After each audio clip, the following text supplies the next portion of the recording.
అందరికీ నమస్కారం అండి. నా సాహితీమాలకు స్వాగతం.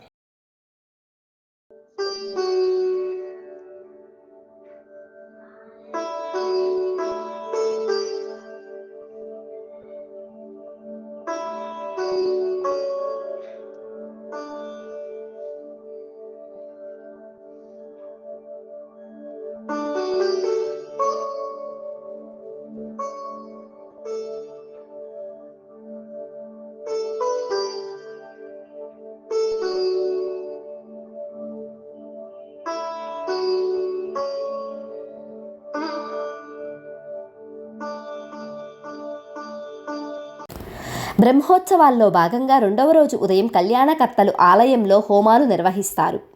తదనంతర కార్యక్రమం స్నాతకపు కావిడి.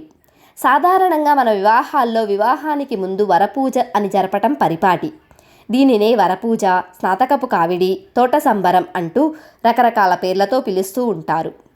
ఇక్కడ శ్రీ లక్ష్మీనారాయణ స్వామివారి కళ్యాణం రోజున ఉదయం పూట స్నాతకపు కావిడి పేరుతో అర్చక స్వాములను సన్మానించుట ఒక గొప్ప సాంప్రదాయం. అర్చక స్వాములు మగపెళ్లివారుగాను, ధర్మకర్తలు ఆడపెండ్లివారుగాను భావించుకుంటారు. అర్చకులు అందరూ కుటుంబ సమేతంగా ధర్మకర్త ఇంటికి చేస్తారు. వారిని సాదరంగా ఆహ్వానించి చందన కుంకుమాది అక్షతలతో పూజించి తదనంతరం వస్త్రాలు, దక్షిణ సహిత స్వయంపాకం సమర్పించి గౌరవిస్తారు. నేటి ధర్మకర్త భాస్కర్రావు గారు ఈ కార్యక్రమాన్ని ఘనంగా నిర్వహించి తనకు తానే సాటి అని నిరూపించుకుంటారు.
ఏడుగురు అర్చకులు అర్చించే దేవాలయాల్లో మనది మొదటి దేవాలయం.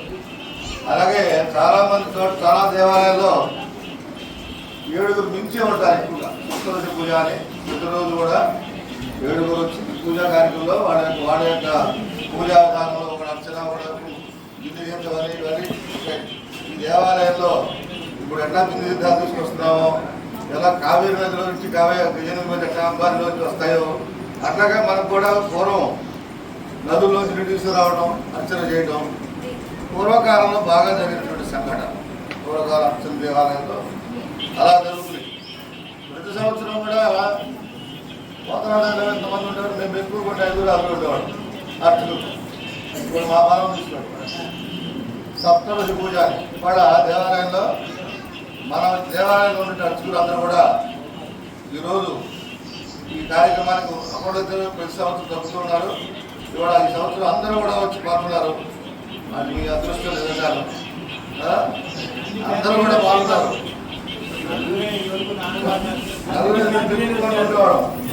ఉండేవాడు ఎక్కువ మంది ఉండేవాడు. అట్లా కాకుండా ఈ రోజున మా దేవాలయంలో పనిచేసేటువంటి ప్రధాన అర్చకులందరూ కూడా గురువు తీరున్నారు. మీ అందరి మహద్భాగ్యం ఉంది, మనందరూ కూడా అదృష్టం. ఈ రోజున ఈ కార్యక్రమంలో మనం స్నాతం కావడి అంటాం. ప్రతి దేవాలయంలో పూర్వం ప్రతిలో కూడా చాలా వరకు వేషం పెళ్ళిళ్ళు అయిపోయినాయి. వాడన్నీ కూడా ఏ కార్యక్రమం లేదు, నాగవల్లి లేదు, కొట్టాలు లేవు, ఏమీ లేవు. ఒకరోజు పెళ్ళి, ఇదివరకు 7 రోజులు పెళ్ళి. అటువంటిది ఒక రోజులోకి వచ్చింది. లక్ష్మీనారాయణ స్వామి వాడు త్రయానికి దృష్టి చేసుకుంటాడు బాబు, 3 రోజుల పాటు. అది గొప్ప విషయం, మోదరాజు వారి గొప్ప ఇదంతా. ఈ 3 రోజుల పెళ్లిలో కూడా మొత్తం 5 రోజుల కార్యక్రమం జరుగుతుంది కాబట్టి శైలోత్సవంలో ఈ స్నాతం కానివ్వడం, ఎదురుగోలు నింపుకోవడం, 100% దేవాలయాల్లో కూడా ఇట్లాగే జరుగుతుంది.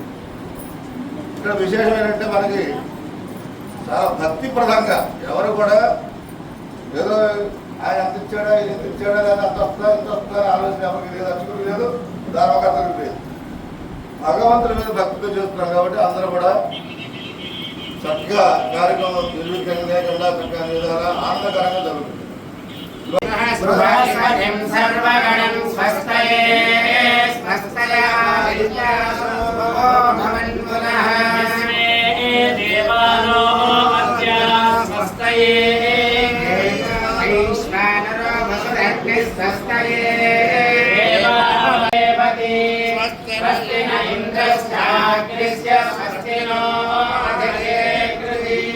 స్వస్తి మందామనుచరేమ సూర్యాచంద్రమసావివ పునర్నగలాగ్నతాజానతా సంగమేమహి స్వస్తయనస్తాక్షమరిష్టదేవి మహద్భూమాసి సందేవతానాం అసురగ్నమింద్ర ససం సమత్సు బృహజ్య సోనామమికారుదేవ అమోముచమాంగిర సంగయం సస్యాత్రేయం మనసా చితాక్ష్యం ప్రేరవాణి శరణం ప్రపద్యే స్వస్తి సంభాగే స్వభయన్నో అస్తు శుభం శుభం.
ఆ సాయంకాలమే దేవదేవుని కళ్యాణం.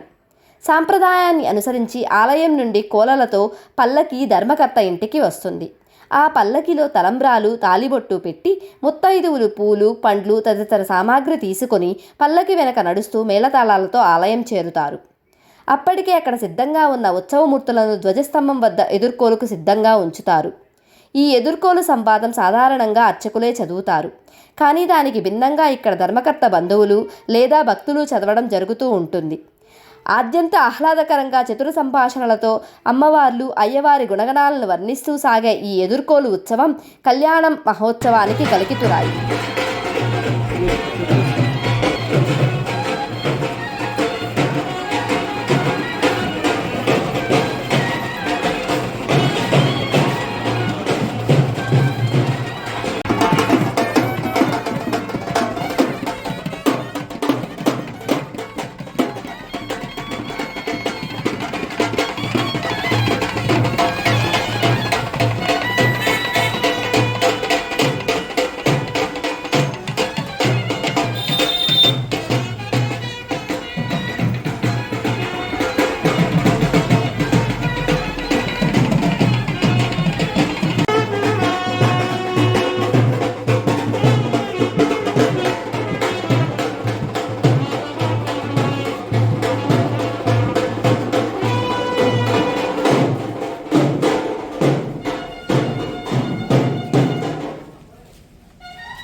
మన అవనిగట్ట గ్రామంలో వేంచేసి ఉన్నటువంటి శ్రీ భూసమేత లక్ష్మీనారాయణ స్వామి వారి ఈ దేవాలయంలో మనం నిన్న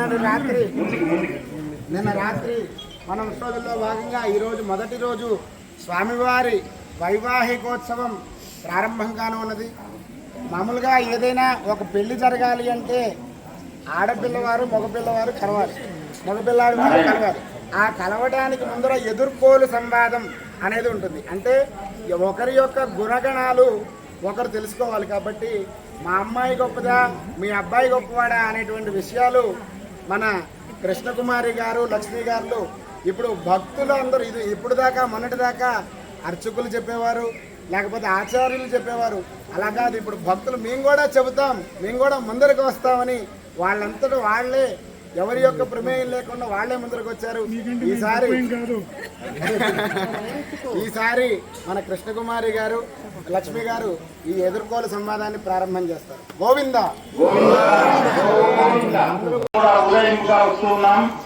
మరి వరరాజు వంశీయులు శ్రీదేవి భూదేవులు కూడా వివాహం చేస్తామనుకుంటున్నాక మా స్వామి యొక్క అనుగ్రహం కలిగినట్లయితే ఈ కన్యకాములను మేము స్వీకరిస్తాం. ఒకసారి ఈ యొక్క కన్యకాముల యొక్క వైభవాన్ని మా గారు మీతో సమాధానం చేయడానికి సిద్ధంగా ఉన్నారు. ఇక్కడ అమ్మవారికి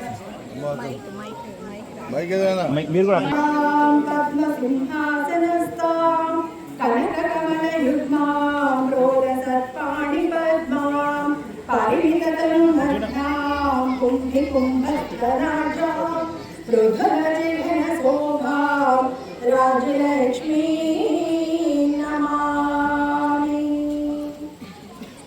శ్రీరాంబోనిధిరత్నమంటపమహాసౌవర్ణ సింహాసనే వామాకస్థితయా ప్రసన్నముఖయా శ్రీకాంతయా లింగితం దోర్దండాకిట సంఘ పంకజ గదా చక్రైరుదారాశ్రయం వామిభ్రం కలయంతి సర్వవిబుధా లక్ష్మీశనారాయణం. ఏ దివ్యోత్సవం జరుపుకున్నటువంటి తరలి వచ్చుచున్నారు? ఇన్ని మహావైభవం ఎవరిది? ఇంతటి విశేషమే ఎన్నో చెప్పగలరా స్వామి? భాగవతోత్తమైన తాము ఈ ఉత్సవంలో పాల్గొనడానికి వస్తున్నదే. సరే, ఇంతకీ ఇప్పుడు మీరు జరుపుతున్న మహోత్సవం ఎవరితో చెప్పగలరా స్వామి? ఓ శ్రీమంతులారా, మేము శ్రీదేవి భూదేవి అమ్మవారికి దివ్య కళ్యాణ మహోత్సవం చేయదలిచి బలాన్వేషణకే తరలి వస్తున్న వారము. ఇక మీ విషయం చెబుతుంది కానీ మాన్యులారా, మేము శ్రీమద్ అఖిలాండ కోటి బ్రహ్మాండ నాయకులకు శ్రీ లక్ష్మీ నారాయణ స్వామి వారికి దివ్య కళ్యాణ మహోత్సవం చేయ సంకల్పంతో కన్యకాన్వేషణకై ఈ ప్రాంతంలో తిరుగుతున్న వారు. ఈ మహోత్సవం శ్రీ లక్ష్మీనారాయణ స్వామి వారిది. ఓహో, అట్లయినా ఉభయము శుభ సన్నివేశము చేయ అత్యంత సంతోషాయ చిత్రమైంది. మీ మాటలు వింటుంటే మీరు మాతో ఏమంతకు ఉత్సాహం చూపిస్తున్నట్లున్నదే.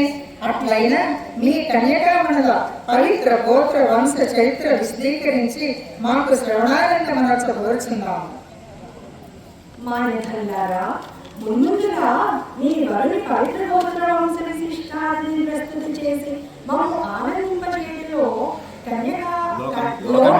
చేయడం లోకన్యాయమంతరించుచున్నానే. సౌమ్యులారా, మా ప్రభు వారి గుణ విశేషములను శుభ గోత్ర పవిత్ర వంశానిక చరిత్రను వర్ణించటకు సహస్ర శీర్షులైన ఆది శేషులకు అయిన కూడా సాధ్యం కాదు. మానవ మాత్రమే నియమిత వారము. సరే, అయినను యథాశక్తి ప్రయత్నించి విన్నవించడము వినండి. మా ప్రభువరుడు సకల నిష్కల స్వరూపమున ప్రకాశించువాడు, నిత్య నిరతిశయానంద సత్య స్వరూపుడు అయ్యుండి లోక కళ్యాణార్థమై అంగీరస ఆహస్పత్య భారద్వాజ త్రయాశ్రయ ప్రవాహిత భారద్వాజ గోత్ర స్వీకృతించేసి అర్చావతార రూపంబన శ్రీ లక్ష్మీనారాయణ స్వామిగా వెలుగుతున్నాడు మా ప్రభువరుడు. ఇక బుధ చరిత్రలైన మీ కన్యకామణుల పవిత్ర గోత్ర వంశ విశేషముల దగ్గర పరమ పావనమూర్తులారా, మీ వరుని గోత్ర చరిత్రము మహాద్భుతము. ఇక మా కన్యకామణుల పవిత్ర గోత్ర వంశాతిక్రమమును వివరించడము వినండు. మీ వరుని వలె మా కన్యకామణులు కూడా సకల నిష్కల స్వరూపమున అవ్యుక్త రూపుడు. వారు అయోనిజులై కూడా లోక కళ్యాణార్థమై సామాన్యుల వలె అవతరించే మా పెద్ద కన్య శ్రీదేవి భృగు మహర్షి భార్యను అవతరించి భారత ద్యావన అప్నుభావన ఔరవ వైగర పంచాశేయ ప్రళయాన్విత భారత గోత్రం విస్తృతం చేసి భావించుచున్నారు. ఇక చిన్న కుమార్తె భూదేవి కశ్యప మహర్షి భార్యను అవతరించి కాశ్యప అవతారమై ధ్రువశ్రేయ ప్రవరాన్విత కాశ్యప గోత్ర స్థితి చేసి ప్రకాశించుచున్నారు. ముగిరారా, మా కన్యకామణుల గోత్రవంశ విశేషములు వివరించుకుంటున్నా మా విన్నపం మీ ప్రభువుని స్వరూపములను తెలుసుకుని కోరుచున్నాము. వివరించగరా? వివాహ బంధం కలుపుకున్న వలన వరుని గురించి తెలుసుకున్నవలను మీరు అన్యగా భావించగా మీరు వివరించగరా? అయ్యా, మీ కోరిక సమంజసమే. కన్యాదానం చేయుటకు వరుని పూర్తి వివరణలు తెలుసుకునవలసినదే కదా. మా ప్రభువు నీలమేఘ శ్యాముడు, ఆజానుబాహుడు, ఆవింద దళాయితాక్షుడు, 1000 మందిలోనైనా ప్రత్యేకంగా కనబడే శివస్వాంకితుడు, శంఖ చక్ర గదాధారు, రాజాధిరాజ చిహ్నమైన వంపు తిరిగిన కోర మీసములతో గంభీర వదనంతో చూపు తిప్పుకోని పని అందంతో ప్రకాశించేవాడు మా వరుడు. ఇన్ని మాటలేలా? మా వరుని రూపగుణ సౌందర్యాలు వర్ణించడం అంటే సూర్యునికి కర్పూరంతో హారతి ఇవ్వటం లాంటిది. ఇప్పుడు మీ కన్యకల ప్రత్యేకతను మాకు వివరించేదా? అయ్యా, మీరు ఎలాగైతే మీ వరుని గుణగణాలను కేవలం 2 వాక్యములలో చెప్పిదో మేము కూడా అలాగే మా కన్యకామణుల గురించి వివరించగలము.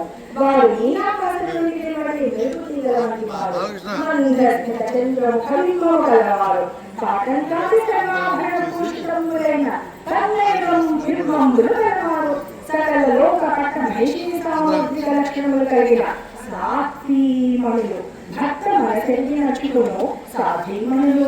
మా మాటల్లో ఎటువంటి అశ్రద్ధ లేదు కదా. అయ్యలా, మీ కన్యకామల గురించి చక్కని విషయాన్ని తెలియజేస్తుంది. ఎవరి పిల్లలు వారికి ముద్దే. కానీ మేము ఆ నోట ఈ నోట ఒక మాట విన్నాం. పెళ్లి కుమార్తెలలో పెద్దలైనటువంటి శ్రీదేవికి నిలకడలేదని, చంచల స్వభావం కలదని చెప్పుదురు, నిజమేనా?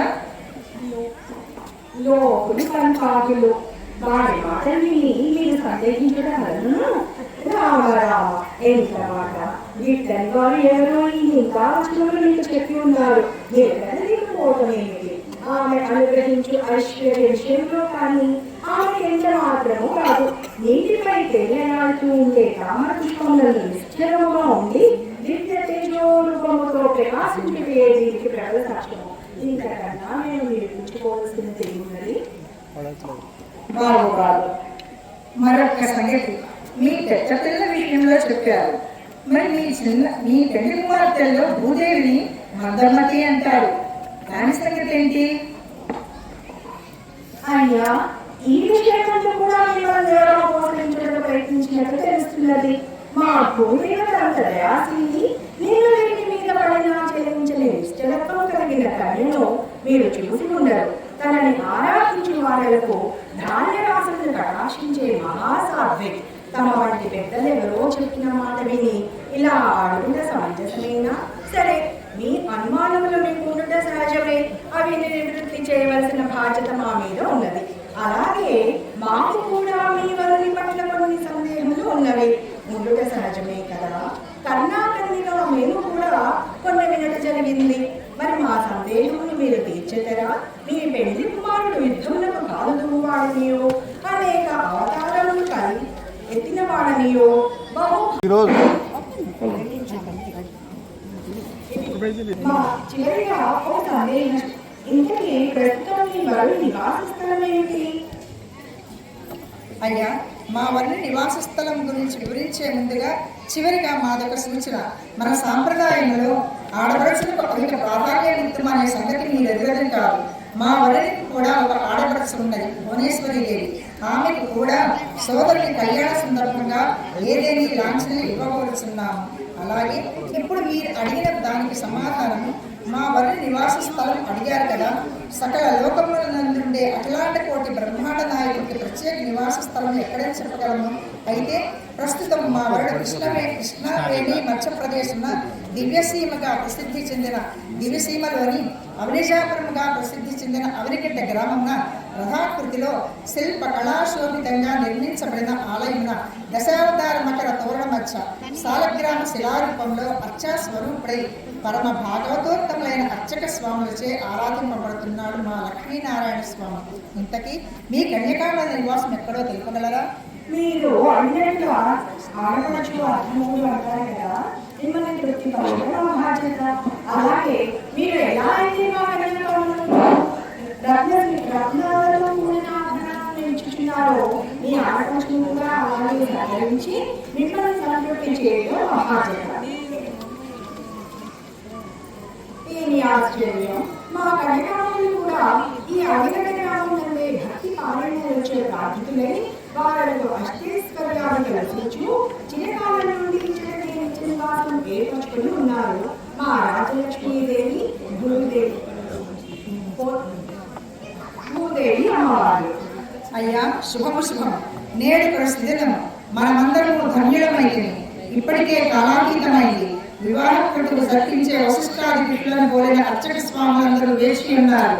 ఆ మహోత్సవ బాధ్యతను భక్తి ప్రపత్తులతో నిర్వహించేందుకు ధర్మకర్త భాస్కరరావు గారి సారథ్యంలో పోతరాజు వంశీయులు ఉత్సాహంతో ఉవ్విళ్ళూరుతున్నారు. ఇంకా ఆలస్యం మీద తల్లి రండి, కళ్యాణ మండపం సమీపించి శ్రీ స్వామి వాళ్లకు అమ్మవార్లకు నేడే దివ్య కళ్యాణ మహోత్సవం గావించి ధరించడము.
తదనంతరం మంగళవాద్యాల నడుమ వివిధ మంత్రములతో వేద ఘోషలతో దేవతలు దివి నుంచి వీక్షించుచుండగా ఆ దేవదేవుని కళ్యాణ మహోత్సవం జరుపుతారు అర్చక స్వాములు.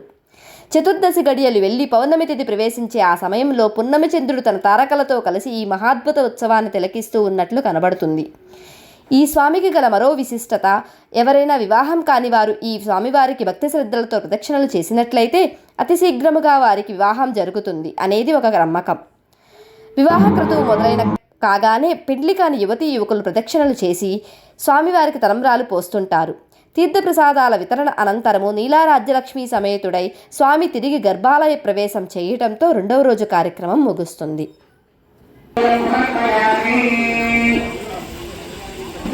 అయ్యా